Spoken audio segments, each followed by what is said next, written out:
All right, Georgia's injury list is not as gloomy as it was a few weeks ago, just a couple weeks ago, really.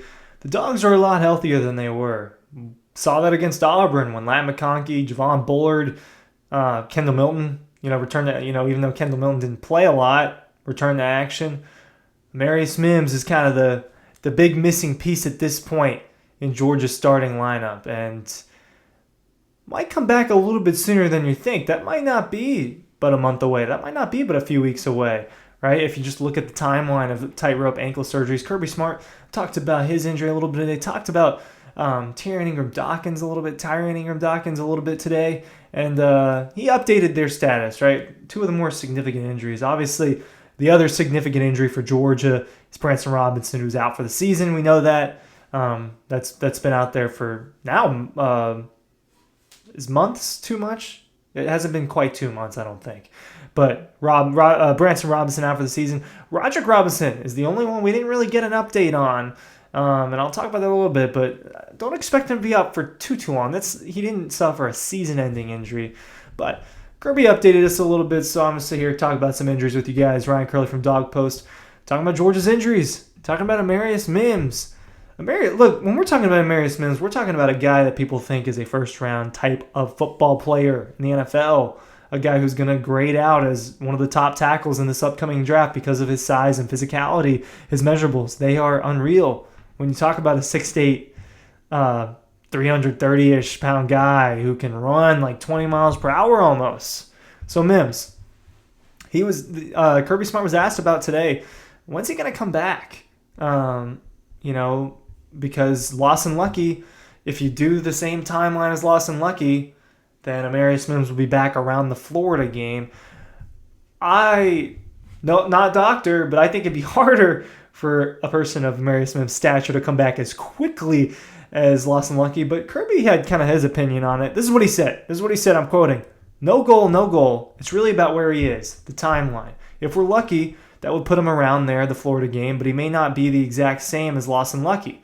Lawson is a skill position that requires more cutting and things like that. We've ordered a special shoe for Amarius and plan to use it. We used that with Andrew Thomas and several other kids on the offensive line that have had ankle injuries. But we don't put a timeline on it just for that reason. It could be before, it could be after. It's just based on his progression of how he feels when he starts moving around and what he does. So they ordered a special shoe for him. But I think the most important thing out of what Kirby said was he's on schedule, right? And that schedule doesn't have an exact end point, but Amarius Mims hasn't suffered any setbacks quite yet. He's recovering the way that they think he should be recovering. And that's important because Georgia's offensive line has changed. And look, Georgia's offensive line, I thought, played really well against Kentucky on Saturday. Hasn't been as good as what we thought it was going to be, right? Just straight up. We thought Georgia's offensive line was going to look like one of the best position units in college football, and it just hasn't quite been that dominant. Doesn't help when Amarius Mims goes out, right? And as good as Dylan Fairchild is, as good as Xavier Truss is, it's different, and that wasn't their first option. Xavier Truss being the right tackle and Dylan Fairchild being the left guard. That's not Georgia's first option.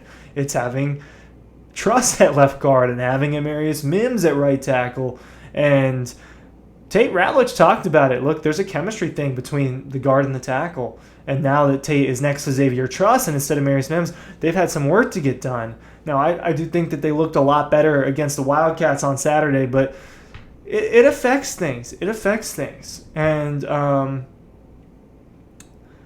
I think that I don't know. I don't know that I'm smart enough to talk about the offensive line and their performance, but I do think that certainly in run blocking, it hasn't had the get off, or at least at the first couple of games that it did last season. Part of that is just personnel. Part of that is Georgia's running back room itself not being hurt. I mean, that is also responsible for why the running game hasn't been as prolific. I think that the numbers would tell you that Georgia's running game isn't what people think it is. It's a little bit better than that.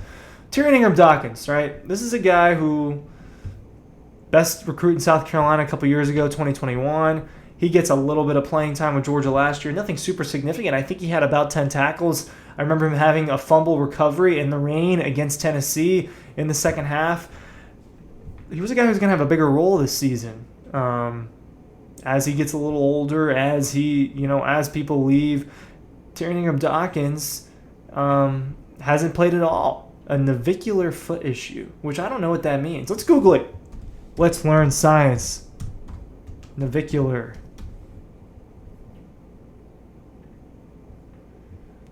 A boat-shaped bone in the ankle or wrist, especially in the ankle between the talus and the, I don't want to say this word, I don't think I'm going to pronounce it right, but the navicular, okay, so it's in your foot.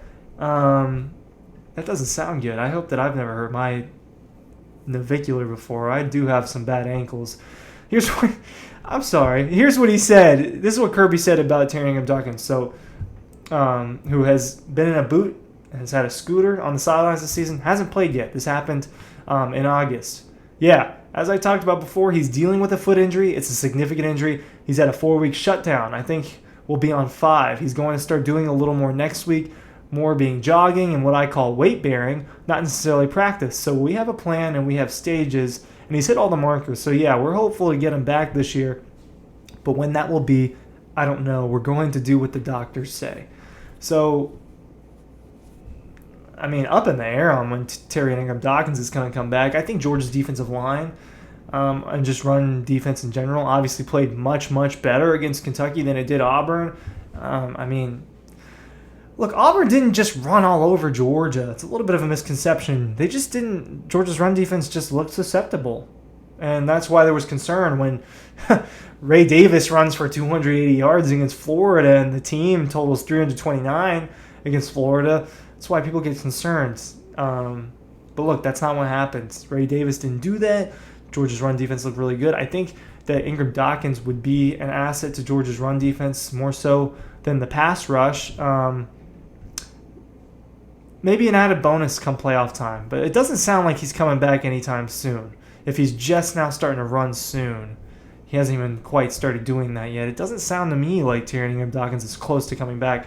So Roderick Robinson's status was not updated today. He's the other, dog that gets playing time that has been out for a few weeks now. And high ankle sprain, not fun to deal with those. He was Georgia's leading rusher before Daijun Edwards returned to action. And I think that it's important that they're at full strength in that room. I think it's very important that they're full strength in that room. Whether Roderick Robinson has played a lot of college football or not, I think it matters that he's healthy because they're thin at that position. Kendall Milton, he looked a lot better on Saturday against Kentucky, man. He did not look as injured. I thought he looked healthier. I thought that there was potential that he can I don't want to say he's not been a good football player for them, but he hasn't been reliable in terms of health. Because Kendall Milton has certainly played well at times. He just hasn't been consistent, and he is much, much better when he's healthy. It's not even close with Kendall Milton. When he's really dealing with something and when he's not, I don't feel like I'm watching the same running back. So if he's healthy, yeah, Georgia's running game will look better, especially when you get Roderick Robinson back in there.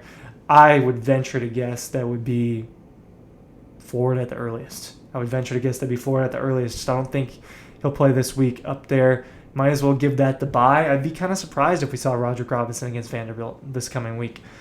Injury report, newsletter below. Ryan Curley, thanks for watching.